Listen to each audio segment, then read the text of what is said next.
ibarat dinosaurus yang digeser oleh mamalia. Itu analogi untuk mobil berbahan bakar minyak yang nantinya akan digusur oleh mobil-mobil listrik. Pernyataan itu keluar dari seorang Baduraman Dorpi Palindungan. Dia adalah pendiri Glad, yaitu sebuah aplikasi transportasi publik.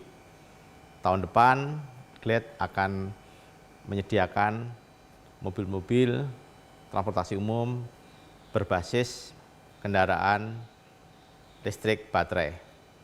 Pemirsa Gatra TV, perbincangan dengan Pak Dorpi akan membahas seputar masa depan dan ekosistem implementasi dari kehadiran mobil listrik di tanah air. Berikut wawancara dengan Bapak Dorpi.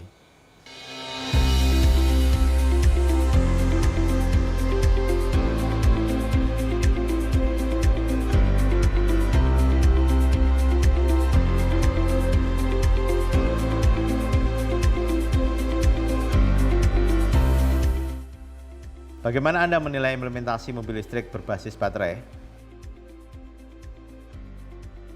Mobil listrik di tanah air mau tidak mau itu harus terwujud. Alasannya kenapa? Karena dunia sudah mengarah kepada electric vehicle. Dunia sudah tidak akan lagi mengakomodir yang namanya internal combustion engine. Teknologinya sangat berubah dan tentu di belakang mobil listrik itu bukan hanya mobil listrik saja, tapi ada Internet of Things yang mengakibatkan ada kombinasi yang sangat amat penting yang kita lupakan, yaitu penggunaan nanoteknologi, penggunaan online communication, dan yang lebih penting lagi adalah hilangnya semua mode transportasi dengan adanya yang namanya autonomous vehicle. Autonomous vehicle itu bukan hanya mobil listrik, tapi autonomous vehicle juga akan mengarah kepada transportasi udara. Itu nampak sekali kita melihat bahwa dengan berkembangnya sistem drone. Dan drone itu bukan hanya untuk fotografi, bukan hanya untuk melihat saja, tapi di beberapa negara drone itu dipakai untuk mengangkut manusia. Dan juga di beberapa negara drone itu digunakan untuk mengantar barang. Dan itu semuanya akan mempermudah kehidupan kita manusia. Anda melihat peran pemerintah dalam mendorong kehadiran mobil listrik seperti apa? Peran pemerintah, memang kita di Indonesia menganggap peran pemerintah itu penting.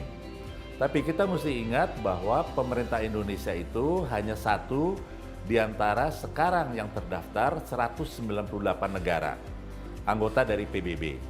Jadi memang dunia itu sudah beralih kepada industri 4.0. Sebetulnya tidak. Dunia itu sekarang sudah mengalih kepada industri 5.0. Di mana di dalam industri 4.0 yang kita bicarakan internal combustion engine itu adalah transportation 3.0. Nah, Indonesia kita sedikit terlambat untuk masuk transportation 4.0. Jadi masalahnya bukan peran pemerintah, tapi masalahnya peran dunia. Dunia sudah tidak menerima lagi pemerkosaan, penghancuran yang Anda sebut tadi ekosistem, tapi ekosistem itu bukan hanya di transportasi, di seluruh kehidupan manusia. Nah, seluruh kehidupan manusia ini akan beralih kepada clean living. Di dalamnya termasuk dengan electric vehicle, electric transportation, electric everything. Dengan sumber daya alam untuk memasok baterai, ekosistem industri mobil listrik seharusnya dibawa kemana? Industri pabrik mobil listrik itu dengan sendirinya akan terwujud. Tapi sekarang yang lebih penting lagi, bahan bakunya dari mana? Saya ambil contoh yang namanya ICE, Internal Combustion Engine. Semua orang yang bikin komponen mobil itu tidak ada dapat plat baja buatan Indonesia. Apakah itu buatan Cilegon, apakah itu buatan Surabaya tanpa menyebut pembuat si plat-plat itu. Semua plat itu diimpor dari luar negeri untuk membuat komponen mobil ICE. Nah, untuk bikin electric vehicle itu komponen utamanya itu cuma dua, yaitu stainless steel, dalam bahasa Indonesianya itu plat baja nirkarat, baik yang hot roll ataupun cold roll, dan nomor dua adalah komponen baterai. Untuk itu Indonesia berlimpah-limpah bahan bakunya, yaitu dua jenis nikel. Nikel di Indonesia itu ada yang namanya nikel saprolite, yaitu yang 1,8 ke atas, sama nikel limonite, yaitu yang 1,5 ke bawah. Nah, untuk plat baja nirkarat yang dipakai itu adalah nikel saprolite yang 1,8 ke atas, yang selamanya oleh perusahaan-perusahaan asing itu digali di Indonesia dan dikirim baik ke Jepang ataupun ke Eropa untuk bikin plat baja nirkarat. Maka dari itu, dengan dilarangnya ekspor nikel oleh pemerintah Indonesia, kebakaran jenggotlah Eropa dan Jepang, karena memang sekarang Indonesia merupakan nomor satu produsen dari plat baja nirkarat, baik yang hot roll ataupun cold roll. Nah, untuk bikin baterai banyak sekali komponennya, bukan hanya dari nikel limonite, tapi juga ada bagian yang namanya mangan. Nah, Indonesia berlimpah-limpah. Kemana itu semuanya? Sebaiknya itu semuanya dipakai untuk industri dari hulu sampai hilir di Indonesia yang akan terjadi mulai tahun depan. Karena mulai tahun depan yang namanya pabrik baterai dunia, mereka akan bikin pabrik baterai mereka di Indonesia. Apakah Indonesia dapat masuk ke rantai pasok industri mobil listrik global? Kita mesti melihat dari sudut yang berbeda. Sudut yang berbeda itu biasanya di dunia bahan alam itu diambil untuk dibikin jadi bahan akhir di negara antabarantah. Itu adalah sistem yang kita ketahui. Dengan adanya 2012-2013, pemikiran dari Xi Jinping mengenai obor menjadi BRI, industrialisasi semuanya terjadi sepanjang jalur sutra. Nah, Indonesia termasuk jalur sutra tersebut. Sekarang pertanyaannya, menjawab langsung pertanyaan Anda, untuk bikin baterai, kita butuh investasi berapa?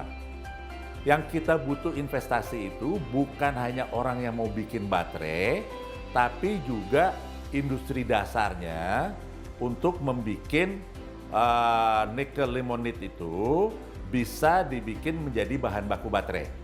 Nah, untuk industri semacam gitu dibutuhkan investasi minimal 3-5 miliar dolar. Siapa yang sanggup? Kan pertanyaannya itu. Siapa yang mau? Kan pertanyaannya itu. Nah, dunia menyatakan bahwa yang mau, yang sanggup itu adalah hanya orang-orang dari Cina. Nah, di mana Cina sekarang terbukti bahwa baru dia beroperasi 6 tahun di Morowali, dia sudah bisa membuat Indonesia meniadakan ekspor nikel. Peta jalan di Indonesia apakah dari internal combustion engine ke hybrid lalu ke electric vehicle, atau dari internal combustion engine langsung ke electric vehicle? Sebenarnya pandangan saya tidak penting ya. Yang penting itu adalah kenyataannya. Dunia tidak bisa menerima kendaraan hybrid. Titik. Kenapa? Karena kendaraan hybrid itu adalah setengah internal combustion engine, setengah lagi battery operated. Jadi jalan keluarnya itu apakah dia tetap internal combustion engine, ICE, atau dia EV, electric vehicle. Kenapa? Karena yang kita bicarakan, kalau Anda bicara mengenai roadmap, peta jalan, roadmap-nya itu bukan dari kendaraan ICE menjadi electric vehicle. Roadmap-nya itu untuk kesejahteraan umat dengan tata cara, tata laksana yang paling sederhana. Apa itu? Dunia sudah mengetahui bahwa sarana transportasi itu terlampau mahal dan terlampau jelimet. Sarana transportasi apa yang terlampau mahal, terlampau jelimet? Yaitu parking space. Dengan adanya mobil pribadi, dengan adanya kendaraan pribadi, yang namanya sarana perparkiran kendaraan itu dibutuhkan di mana-mana. Dengan adanya electric vehicle, dengan adanya autonomous vehicle yang sampai sekarang kita tidak bicara di Indonesia, itu yang namanya sarana perparkiran itu sudah tidak dibutuhkan lagi karena semua vehicle itu operated dengan Internet of Things. Industri otomotif di tanah air akan seperti apa dengan hadirnya mobil listrik? Pertanyaannya itu memang sedikit jelimet ya. Karena pertama-tama dengan usia saya di atas 60 tahun, saya pernah melihat bahwa di Republik ini tidak ada mobil Jepang. Mobil Jepang pertama kali datang itu sesudah tahun 73. Sampai dengan tahun 73, mobil yang ada itu mereknya Studebaker, Chevrolet, Opel, Holden, Fiat, BMW, Austin, dan lain-lainnya. Itu semuanya sudah hilang. Apa yang terjadi? Dibentuklah pemikiran di Indonesia, saya tidak bilang ini salah atau benar. Pemikiran di Indonesia adanya ATPM, agen tunggal pemegang merek. Di mana agen tunggalnya itu adalah orang Indonesia yang megang merek, tapi dia kerjasama. Kebetulan yang benar-benar maju di Indonesia itu adalah produsen-produsen Jepang yang notabene sama sekali tidak laku di Amerika, tidak laku di Eropa. Kalau kita ingat, mobil Jepang yang pertama kali masuk ke Indonesia itu adalah Toyota Corolla. Yang orang-orang tahun 72, tahun 73 menyatakan bahwa kaleng kerupuk juga lebih kuat daripada Toyota Corolla. Nah, sementara waktu apa yang orang-orang ICE, yaitu kawan-kawan saya di Gaikindo lakukan, mereka itu membuat Indonesia hanya assembler. Indonesia tidak pernah bikin mobil sendiri. Kecuali pada akhir masanya Pak Harto, itu ada dua putranya yang mau bikin mobil Indonesia. Tapi apapun yang terjadi, mereka dua-duanya gagal. Nah, sekarang masanya yang saya bilang bahwa ICE, internal combustion engine, itu dinosaurus. Kenapa? Karena saya lihat electric vehicle itu adalah mamalia. Apakah di zaman mamalia dinosaurus tidak bisa hidup? Bisa. Apa namanya? Jelas kita lihat sekitar kita banyak dinosaurus. Yang pertama namanya burung, itu dinosaurus. Yang kedua namanya ayam, itu dinosaurus. Nah, dinosaurus bisa hidup di antara mamalia, tapi dia menciut, shrinking, dan dia sudah tidak berperan. Jadi Tyrannosaurus Rex itu sudah tidak ada lagi. Nah, tentu orang-orang yang dari dunia dinosaurus ini tidak menerima bahwa mereka akan punah. Tapi sejarah menyatakan bahwa mereka harus punah dan mereka akan punah. Kenapa? Ada satu hal yang kaum dinosaurus tidak mau bicarakan dengan Anda, yang namanya internal combustion engine, ICE, itu artinya apa? Itu artinya pembakaran di dalam, combustion di dalam. Artinya apa? Fuel. Ciptaan J.D. Rockefeller, Standard Oil, dengan mobilnya si Henry Ford. Nah, itu combustion engine, apapun nama kendaraannya, paling tinggi dari pembakaran di engine block dia itu cuman 20-30% panasnya itu bisa digunakan untuk menggerakkan mobil. Sisanya itu kebuang. Itu yang menciptakan karbon dioksida di alam, dan itu yang dunia sekarang menyatakan sudah cukup.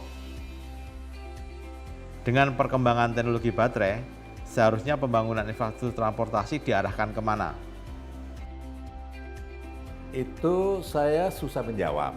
Kenapa saya bilang saya susah menjawab? Karena saya tahu persis posisi saya di mana. Posisi saya itu, pertanyaan Anda itu sebaiknya Anda tanya kepada mereka yang bikin kebijaksanaan negara. Saya adalah hanya swasta yang melakukan kebijaksanaan, bukan di negara ini, seperti tadi saya bilang ada 198 negara, kebijaksanaan di dunia. Dan senantiasa yang kita bicarakan itu dunia, bukan hanya kendaraan listrik. Yang kita bicarakan itu adalah mode transportasi listrik. Nah, mode transportasi listrik yang sama sekali tidak pernah diperdebatkan, dan yang luar biasa hebatnya, walaupun sekarang dipakai sebagai senjata militer, yaitu drone. Drone itu semuanya listrik. Nah, drone itu sebentar lagi akan mengangkut manusia menjadi flying plane, menjadi flying helicopter. Tapi di samping drone, kita juga mesti bicarakan, apalagi di Indonesia yang katanya kita punya 17.000 sampai 15.000 pulau, tergantung siapa yang ngomong. Nah, transportasi antar pulau itu luar biasa mahalnya, karena transportasi antar pulau itu semuanya tidak tergantung kepada ferry, tidak tergantung kepada kapal, tapi tergantung kepada kesediaan HSD, high speed diesel, atau fuel oil di berbagai macam pelabuhan, apalagi pelabuhan terpencil. Nah, itu semuanya dengan mudah bisa diatasi dengan kapal-kapal berbasis baterai. Dan itu sudah mulai banyak. Anda tadi ngomong tentang Norway. Di Norway, di Denmark, itu banyak sekali ferry sudah converted dengan tenaga baterai. Kenapa di Indonesia sama sekali nggak pernah dibicarakan? Kenapa di Indonesia yang dibicarakan itu cuman bis listrik? Kenapa di Indonesia yang dibicarakan itu cuman sepeda listrik? Kenapa di Indonesia yang dibicarakan itu cuma sepeda motor listrik? Gitu. Jadi memang kalau kita mau jujur, kembali lagi saya ini hanya pengusaha. Itu Departemen PU, pekerjaan umum itu memang baru sekarang kita sadar bahwa Departemen Pekerjaan Umum itu ngaco. Kenapa? Karena sampai dengan zamannya Pak Jokowi, pekerjaan umum itu hanya kerja di daratan. Sedangkan di Indonesia, yang namanya daratan itu hanya kira-kira 20%. Jadi sekarang namanya PUPR, Perumahan Rakyat. Kenapa? Karena rumah rakyat itu mesti dibikin di reclaim land. Nah, jadi PU itu tanggung jawabnya itu bukan hanya di daratan aja, tapi mesti di seluruh Indonesia. Dari Sabang sampai Merauke, dari Miangas sampai Pulau Rote. Maka dari itu di bawah Pak Basuki, Menteri PUPR, ditekan benar-benar bahwa pengembangan perumahan itu harus segera dibikin, terutama untuk rakyat, bukan hanya di daratan aja. Jadi pemikiran-pemikiran ini akan terjadi berulang-ulang di mana-mana. Faktor apa yang menjadi kendala terberat dalam realisasi percepatan mobil baterai? Saya tidak melihat ada tantangan yang berat. Justru tantangan yang berat itu saya lihat bahwa dari perusahaan-perusahaan assembling, yaitu anggota-anggota Gaikindo, yang menyatakan bahwa evolusinya itu mesti dari ICE menuju ke hybrid, menuju ke EV. Tapi itu kan kehendak mereka. Kehendak pasar, kehendak masyarakat, kehendak pemerintah kan bisa berbeda. Untuk saya, kalau misalnya pemerintah menyatakan bahwa evolusinya itu adalah dari ICE menuju ke hybrid, menuju ke EV, ya monggo. Tapi saya lebih cenderung sebagai pengusaha swasta mengembangkan kendaraan-kendaraan langsung 100% EV. Nah, sekarang Anda ngomong mengenai ekosistem. Apakah EV sudah ada ekosistemnya? Jawabannya tidak ada. Kenapa tidak ada? Karena untuk ekosistem EV itu mesti diciptakan bukan oleh pemerintah, oleh pihak swasta. Bagaimana pihak swasta bisa menciptakan ekosistem yang menunjang electric vehicle? Dari mana dia dapat listriknya? Bagaimana dia dapat listriknya? Bagaimana tata cara tata laksana kendaraannya? Kendaraannya sejenis apa? Jadi kalau kita ngomong itu, kalau kita bicarakan bukan hanya ekosistemnya saja, tapi secara holistik manufacturing facilities untuk electric vehicle dari hulu sampai hilir. Dan kalau kita bicara mengenai electric vehicle, bukan hanya bis, bukan hanya mobil, passenger car, bukan hanya bukan hanya alat-alat berat, bulldozer, excavator, semuanya. Bahkan sekarang kita lihat bahwa si Jepang-Jepang ini sudah luar biasa ingin menguasai dunia kendaraan listrik, tapi cukup di yang namanya kendaraan-kendaraan kecil yang digunakan di pabrik-pabrik. Gitu. Tapi untuk prime mover mereka belum pikirkan. Dan ini harus dipikirkan. Dan dunia akan mengarah ke situ karena mau nggak mau kendaraan itu adalah urusan swasta. Di mana-mana kendaraan itu adalah urusan swasta. Fuel, BBM, atau HSD itu juga urusan swasta. Gitu. Nah, bagaimana ini bisa ketemu? Terutama untuk kita, pengadaan listriknya dari mana? Karena pengadaan listrik itu mesti diadakan. Kalau misalnya pemerintah, dalam hal ini pemerintah Indonesia dengan PLN, tidak bisa dan tidak sanggup mengadakan listriknya, 100% swasta akan mengadakan listriknya. Saya kasih contoh. Di Sulawesi Tengah, itu ada yang namanya kawasan industri Morowali. Dia butuh listrik. Dia sama sekali nggak bicara dengan PLN. Dia bangun sendiri PLTU sampai sekarang dia sudah memiliki lebih kurang 3.600 PLTU 100% punya swasta, punya dia. Nah, apakah untuk kendaraan listrik dalam pengertian umum untuk ekosistemnya itu harus diciptakan pembangkit listrik swasta? Kalau jawabannya harus, ya pasti dibangun. Dan swasta pasti ada yang mau untuk ngebangun itu. Apakah dengan solar panel, apakah dengan batu bara. Banyak sekali tata cara, tata laksana yang bisa dilakukan. Tapi apapun juga, tidak ada yang bisa menghindari suatu evolusi yang saatnya sudah datang. Apakah akan terjadi revolusi dalam hal industri yang berubah drastis? Apakah terjadi evolusi perlahan-lahan? Itu tergantung kepada zamannya. Teknologi baterai seperti apa ke depannya? Karena kuncinya di teknologi baterai ini. Kalau kita lihat, baterai itu apa sih? Baterai itu adalah hanya sarana penyimpanan, storage. Apakah Anda punya banyak baterai? Jawabannya banyak. Apa yang sekarang yang Anda pakai itu, baterai di Anda itu apa? 1, di jam tangan Anda you punya baterai. 2, di HP Anda you punya baterai. 3, di laptop Anda punya baterai. 4, di alat ini ada baterai. Sekarang saya tanya kepada Anda, apakah semua baterai itu milik Anda? Jawabannya iya. Sekarang kan, apakah baterai-baterai itu bisa Anda gabungkan, bisa Anda bikin satu storage tempat yang pasti, dan bisa Anda jual belikan baterainya? Jawabannya iya. Kapan? Bukan sekarang. Belum saatnya. Jadi kalau you ngomong kepada saya mengenai perkembangan baterai, kita ini adalah a walking battery storage. Nah, kita akan mengarah ke situ. Nah, siapa yang mengarah ke situ? Yang seperti saya bilang kepada Anda, itu adalah generasi-generasi muda yang akan datang kepada kami yang menyatakan Bos, HP gue punya baterai, laptop gue punya baterai, jam tangan gue punya baterai, mobil gue punya baterai. Nih, gue tahu caranya untuk nyambung mereka semuanya pakai barang kecil ini.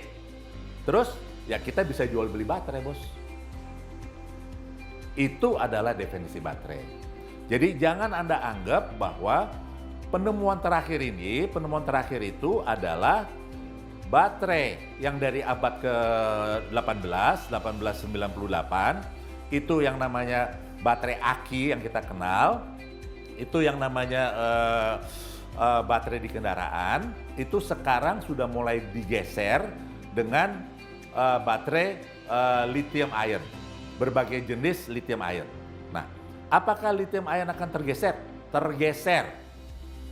Caranya bagaimana? Dengan penemuan-penemuan yang makin lama makin maju. Nah, siapa yang melakukan penemuan itu? Tentu semua negara itu punya badan risetnya. Kalau untuk kita, badan riset kita itu adalah Republik Indonesia. Untuk kita, badan risetnya itu namanya BPPT, yang namanya Batan. Kebetulan dua-duanya itu sobat-sobat saya semuanya. Kita senantiasa bicara mengenai storage facility. Nah, storage facility itu bukan hanya baterai saja, tapi juga BMS-nya, Battery Management System-nya. Tapi yang lebih penting lagi, DCS-nya, Distribution Control System-nya. Nah, itu semuanya mesti kita pikirkan. Dan itu semuanya nanti mengarah kepada aplikasi, baik aplikasi yang sekarang kita kenal di HP, ataupun aplikasi virtual. Nah, itu semuanya akan terjadi. Jadi kalau kita ngomong tentang baterai, makin lama dia jadi makin kecil, makin powerful, dan akan menghilang wujudnya. Tapi seperti Anda ketahui, E sama dengan MC kuadrat, ya, itu energi tetap ada. Energi cuma berparmutasi aja, dia cuma berubah menjadi sesuatu yang lain. Tapi energi tetap ada dan energi tidak hilang. Sekarang bagaimana manusia dapat memanfaatkannya? Yang pasti, kembali lagi bukannya saya anti, karena saya adalah salah satu manusia yang luar biasa cintanya dengan ICE. Internal Combustion Engine itu adalah obsesi saya, cinta saya. Baik waktu saya menjabat sebagai direktur di Amerika, sebagai dirut di Italia dari pabrik mobil, saya sangat amat mencintai combustion engine.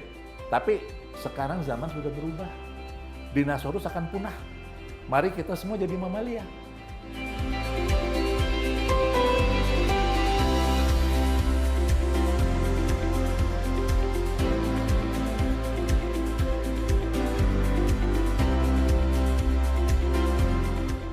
Demikian pemirsa Gatra TV, perbincangan Gatra TV dengan Bapak Dorby terkait dengan ekosistem industri mobil listrik di tanah air. Saksikan wawancara Gatra TV dengan narasumber yang lain dan dengan topik-topik yang tidak kalah menarik. Sampai jumpa.